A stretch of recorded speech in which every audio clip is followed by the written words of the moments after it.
Fala, rapaziada, hoje tá aí o Jonatas e Igola. Fala, galera, e aí? A gente vai gravar um vídeo sobre a neurociência da rejeição. Perfeito. O nosso objetivo é mostrar anatomicamente e na prática como é que a rejeição ela funciona no nosso cérebro. Toda a questão sobre córtex cingulado anterior, amígdala e ínsula. Tudo isso aqui é o nosso objetivo do vídeo. Então, assim, a gente vai mostrar, vai trazer a teoria e vai fazer na prática também. E assim, quando se fala de prática, é a prática real. A gente vai fazer uma abordagem fria com pessoas que a gente não conhece, são totalmente desconhecidas. Agora a gente vai dar um pause aqui nesse take pra gente pegar o metrô ali. Já tá passando. Valeu. Estamos aqui. E voltando ao que nos propomos a fazer, a gente precisa primeiro entender o que é a rejeição e o porquê o cérebro, como a anatomia cerebral, né, a neurofisiologia cerebral, ela entende o que é uma rejeição e como ela trabalha, tá? Assim, é muito importante entender que a rejeição, ela ativa áreas do cérebro que a gente conhece como córtex cingulado anterior. O córtex cingulado anterior é a mesma parte do corpo que processa dores. Então, para o seu corpo, ele não vai saber diferenciar um simples não, né? Às vezes de uma garota, ou então do comerciante, do bom dia que você dá e você não tem, né, a retribuição, de um tiro, por exemplo. Justamente. E o que é que acontece? Parando para pensar dessa forma, no quesito dor, quem é aqui, qual o ser humano que vai querer sentir dor, que vai querer se expor à dor, entendeu? Porque é uma escolha. A gente está se colocando nessa situação desconfortável, tentando algo em troca que não tem garantia de retorno, entendeu? Então é justamente dessa forma que a gente tem que superar essa barreira que existe, inicial, para que a gente consiga obter um resultado e se livrar realmente dessa bolha. Perfeito. E a gente vem para uma outra máxima da neurociência, que é o cérebro ele é preguiçoso. O cérebro ele foi programado desde os primórdios, né, os seres humanos, né, primordiais no início, para ser coletores e caçadores, tá? Então era essa a função deles. Então assim, gastar energia com tarefas que não fosse coletar e caçar, né, significaria na maioria das vezes a morte. Então eles precisavam poupar energia para conseguir exercer essas funções aí laborais do seu dia a dia. E justamente dentro desse contexto, né, voltando para o nosso antepassado, o Igor trouxe um ponto interessante, que é a questão de que, naquele contexto que você estava inserido, a rejeição era sinônimo de morte. Entendeu? Porque se você era rejeitado dentro da sua tribo, você ia ter que se virar na floresta sozinho, contra animais selvagens e tudo mais, e no final você realmente iria morrer, entendeu? Sim, o ser humano ele foi criado para viver em comunidade. Se você reparar bem, olha quantas pessoas estão passando, quantas pessoas a gente está aqui no metrô, numa área que não é tão movimentada. Mas, assim, o ser humano, ele, no seu dia a dia, ele vive em sociedade. Ele foi criado para viver entre sociedade, entre pares, né? Então, você se sujeitar à rejeição é algo que o cérebro, ele, além de identificar como dor física, né?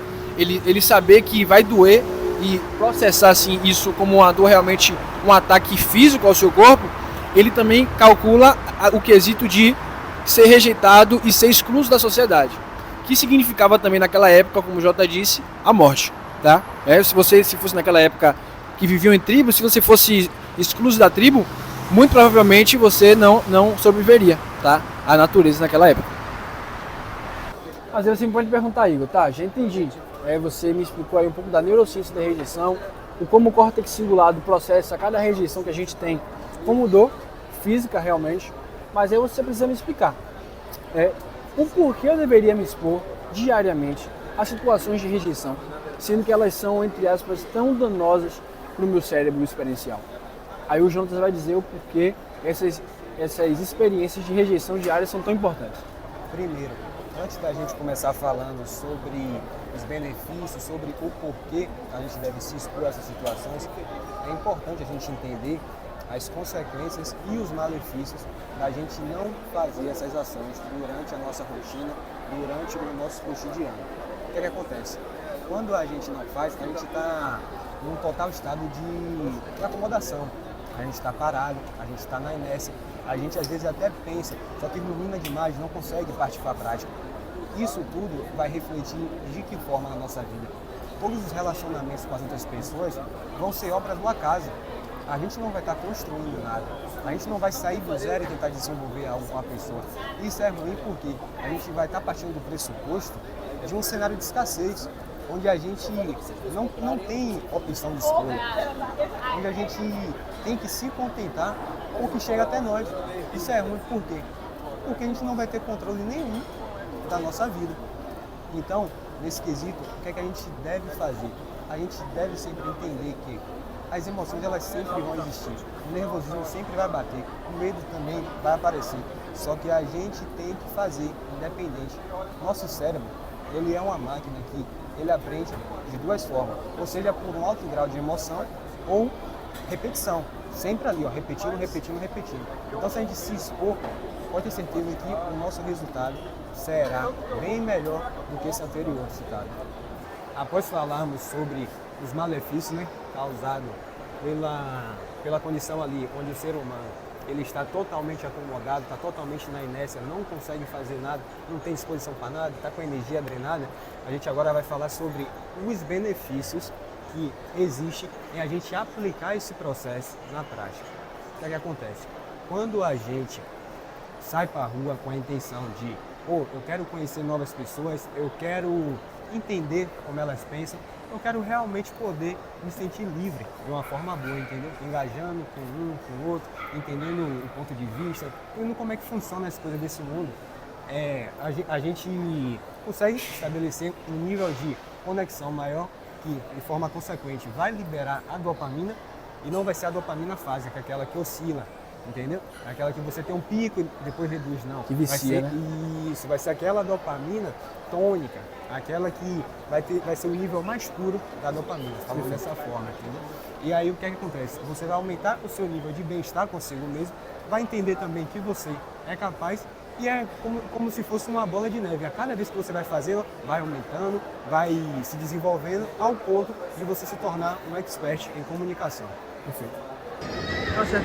Vocês já me explicaram, né, o que é a neurociência da rejeição, como é que o cérebro ele reage à rejeição, quais são os malefícios, né, da falta de exposição à rejeição e quais são os benefícios. Agora é importante a gente entender como deve ser feita essa rejeição. Às vezes você pode se perguntar, tá, Igor, você está me falando de uma coisa que é muito radical, é muito difícil de fazer, é muito inexpositiva, é algo que eu não estou preparado ainda. Só que não. Assim, o que a gente está fazendo hoje aqui, né? A gente está no meio do shopping gravando um vídeo sobre a rejeição. É algo que já geraria uma rejeição. Uma rejeição talvez não expressa com palavras, mas às vezes expressa com olhares, às vezes expressa mentalmente. Você tem essa né, nós temos essa características de presumir o pensamento dos outros, sabe? E achar que já sabe o que eles vão pensar sobre atitudes nossas. Isso já gera rejeição. Mas talvez você não precise fazer isso que a gente está fazendo, que é vir se expondo mesmo para tentar, né, trazer um novo conhecimento. Talvez você possa se expor no seu dia a dia, dando um bom dia para o desconhecido, falando com aquela tia que você vê todos os dias, né, dando um bom dia para o motorista do ônibus, dando um bom dia para o cobrador. São ações que você expressa e que você se expõe à rejeição. Uma outra forma é, poxa, você viu aquela menina bonita no shopping, viu aquela menina bonita do ônibus e não chegou. Você não foi lá, você não buscou contato. Algo que é muito interessante é pensar que, muito provavelmente, nossos pais, o meu pai, o pai do Jota, o pai de cada, né, um de vocês, se conheceram numa abordagem fria, num ato de coragem, né, numa época onde não se tinha essa máscara realmente das redes sociais e do celular, onde as pessoas eram muito mais sociáveis do que elas são hoje. E aí elas chegavam, elas iam atrás desse contato realmente interpessoal e deixavam um pouco mais de lado a neurociência da rejeição. Então, assim, é importante a gente entender e trazer algo mais, entre aspas, democrático sobre a exposição à rejeição. Cara, não é você chegar no meio do shopping e gritar, não é você vestir uma roupa de palhaço ali na rua, é mais sobre pequenas atitudes no seu dia a dia que vão te condicionando a cada vez mais você se arriscar, né, nessa rejeição. E eu repito, a gente está aqui no meio do shopping, olha o fluxo de pessoas, assim, como o Rafael Grata fala, né, que é uma grande referência pra gente, eles te olham agora, mas daqui a 5 minutos ninguém vai lembrar de você, e o seu cérebro acaba contando mentira para você, pro seu cérebro, de que tá todo mundo te olhando, de que tá todo mundo se importando com sua atitude, só que na verdade não é nada disso, tá? E agora, conforme prometemos, a gente trouxe toda a parte teórica, todo o porquê, o que acontece, o que não acontece. Agora vamos trazer a amostragem prática. Vamos fazer várias abordagens frias, de todos os tipos, com várias pessoas, para vocês verem mais ou menos o que é essa exposição, o que é se expor a essa rejeição, tá? Bom, é o seguinte, agora a gente está vendo ali duas pessoas que estão trabalhando aqui no shopping e a gente vai tentar fazer essa abordagem fria com eles. Tá bom? Não. Vai lá. Bom, Opa, boa, com licença. Tudo bom, meu irmão? Beleza? Como é seu nome? Thiago. Tiago, prazer. tudo bom? Tudo bom? Como é seu nome? Anaí? Anaí. Anaí. Qual a origem do nome, Anaí? Thiago e Anaí. A origem do nome Anaí? Mura? É de qual povo, etnia, mais ou menos?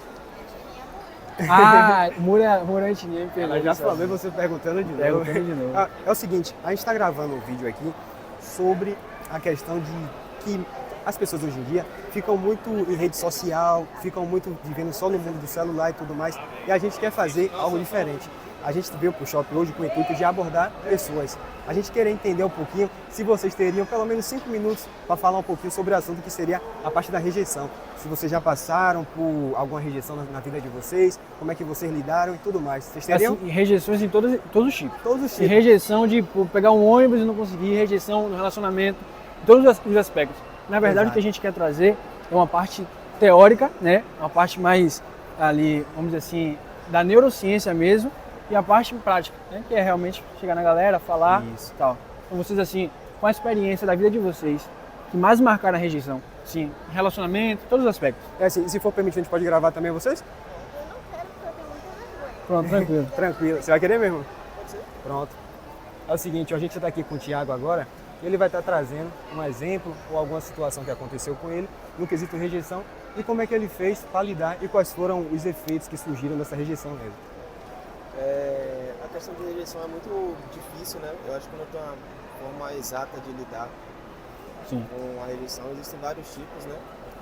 Só que a gente aprende com o tempo mesmo, passando por várias para aprender. Somos seres que rejeitamos também, somos rejeitados. Isso é fato. Acontece. A vez que eu lembro assim, que foi uma das minhas primeiras, foi que eu era pré-adolescente. Acho que é quando acontece ali uma das primeiras rejeições que acontece, que a gente marca, né? Isso é verdade. Que é envolvendo sentimentos, né? Sim. Eu gostei de uma amiga, confundi as coisas, né? Normal, todo mundo já passou por isso. Isso faz parte. E aí ela disse que não sentia a mesma coisa e aí a gente, né, foi rejeitado. Poxa, e aí abre um buraco ali embaixo de você não tem pra onde correr, não tem o que fazer. Isso é fato. E você acha que você vai morrer, mas aquilo dali passa. E aí conforme você vai amadurecendo, você percebe que a melhor forma de você lidar com a rejeição é essa mesmo. Você se permitir ser rejeitado, lidar com isso e entender que vão acontecer outras vezes. Isso é E verdade. que você também vai rejeitar algumas vezes. Justo. Faz parte da vida. Deu Assim aulas como aí, ó. todas as outras coisas. Tranquilidade. Mas é isso aí, mano. Você tem mais alguma coisa a falar? Não, Tá só isso tranquilo? mesmo. Sobre rejeição é isso aí. Grava aí na moral aí. Deixa eu só pegar um enquadramento melhor aqui para explicar. Uma coisa até para vocês, né? Que é assim, a neurociência da rejeição, isso é o primeiro. E a neurociência da rejeição, ela vem do córtex cingulado anterior. O córtex cingulado anterior, ele é uma parte do nosso cérebro que ele raciocina, ele interage exatamente com a dor física. Então, O ângulo da câmera ali. oi? O ângulo da câmera, você não tá Ah, gravando. perdão. Todas as vezes que a gente é rejeitado, Thiago e Anaí, a gente acaba sendo despertado esse córtex cingulado anterior.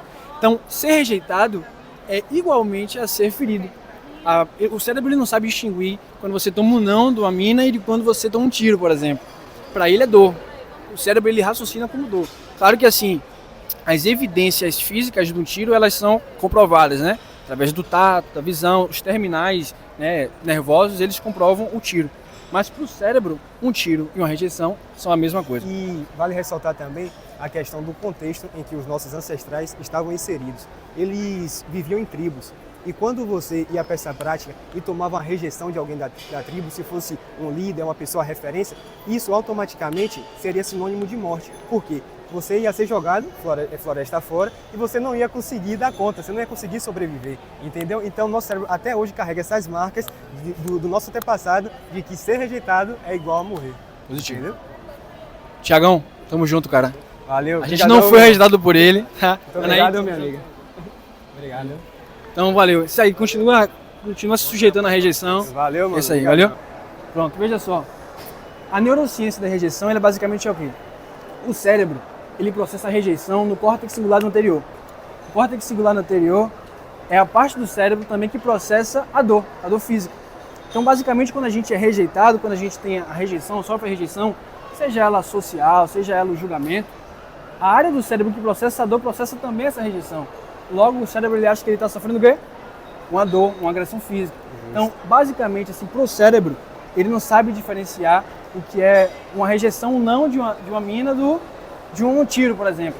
Obviamente que são escalas diferentes. Quando você sofre um tiro, além do cérebro registrando, você tem terminações nervosas, você tem os sentidos vendo o sangue escorrer, enfim.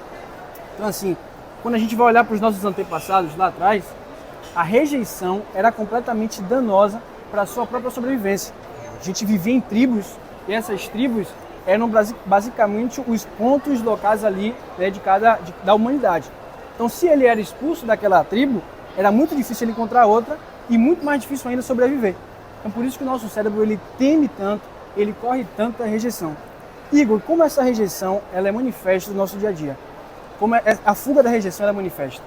Às vezes é não dar um bom dia pro motorista do ônibus. Isso é verdade. Às vezes é não falar, poxa, um amigo que está passando do outro lado da rua, você tem medo de acenar e ele não te ver.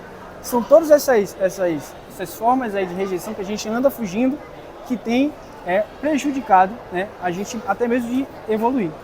E a grande pergunta que fica para vocês é, se vocês conseguissem contar qual foi um evento de rejeição da vida de vocês que mais marcou a vida de vocês e como vocês lidaram com isso para sair dessa rejeição, sair daquele flow ali negativo da rejeição. Entender também todas as emoções, o que é que vocês sentiram, o que é que vocês fizeram para processar toda essa informação. Como é que foi para vocês?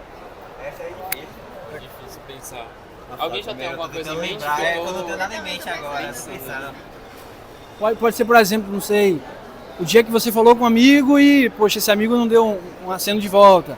Como foi aquele sentimento, se vocês conseguem lembrar. Isso também é importante, que é a ínsula anterior, é que faz a gente conseguir fazer essa autoanálise, a gente conseguir olhar para o eu de dentro, sabe? Se escanear o pensamento. Ela também está muito dentro aí do que a rejeição ela se torna, aquilo que ela foi, o que aquilo ela se tornou na nossa vida, entendeu? Tem alguma coisa em mente? Eu tô tentando lembrar um marcante assim mesmo.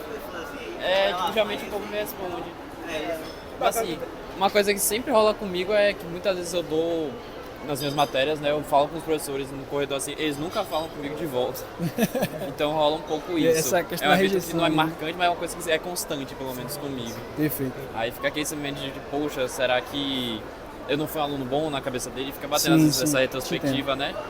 Eu acho que eu só tento pensar que pode ter sido, como alguns deles eu volto, converso depois e sigo de boa, eu tento pensar que é mais uma questão de no momento podia estar distraído, a cabeça está cheia, então eu tento não sobrepensar muito. Perfeito. É uma questão assim que você tem que focar naquilo que está no seu alcance, entendeu? Você realmente ressignificar o momento e você entender, pô, eu dei o meu melhor, se a pessoa não aceitou, rapaz, isso é particular dela, entendeu? Isso é algum problema que ela tem interno e não consegue processar o que você tem de bom para entregar. E você não pode deixar de entregar aquilo que é de bom por conta desses eventos, porque sempre vai acontecer, sempre a gente vai ser rejeitado de alguma forma e muitas vezes a gente pode ser até rejeitado por coisas que a gente cria na nossa mente, não é nem coisas que aconteceram de fato. A gente pensar, né, e falar, pô, rapaz, eu vou falar com aquela pessoa, e depois eu passo aqui, não vou falar nada, daqui a pouco vai acontecer. Você já criou todo o cenário na sua mente, sendo que não aconteceu nada, entendeu? Então é justamente você ressignificar e continuar nessa base aí que você está fazendo correto. Viu? Então, galera, é mais ou menos isso. Tem algum? Não, não precisa lembrar ainda não. Tranquilo. Tranquilidade. Mas é basicamente isso aí. Entenderam o que é a neurociência e Não, tal. achei massa. O convite que a gente faz a vocês é: se exponham. Dê bom dia, galera, na rua. Fala com a tiazinha ali da rua. Né? Vai, poxa, tá a fim de chegar na mina, vai lá, chega nela. Continua falando com os professores, sabe? Que isso aí vai condicionando o seu cérebro a cada vez mais se expor. E a exposição, não ter medo da rejeição, a comunicação é uma soft skill, cara, que é imprescindível para o desenvolvimento pessoal. Então é esse convite que a gente quer fazer, é esse o propósito do vídeo e do canal, a gente ensinar as pessoas, conseguir democratizar esse conhecimento, fazer com que elas se exponham, tá? Valeu, galera. Bom final de tarde para vocês. Valeu, meu irmão.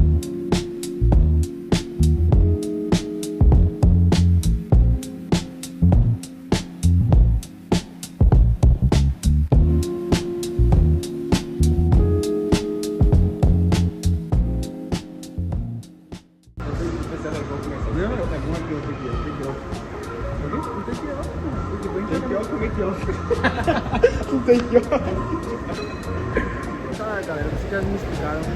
Como é que funciona o que é a neuro... Agora vai.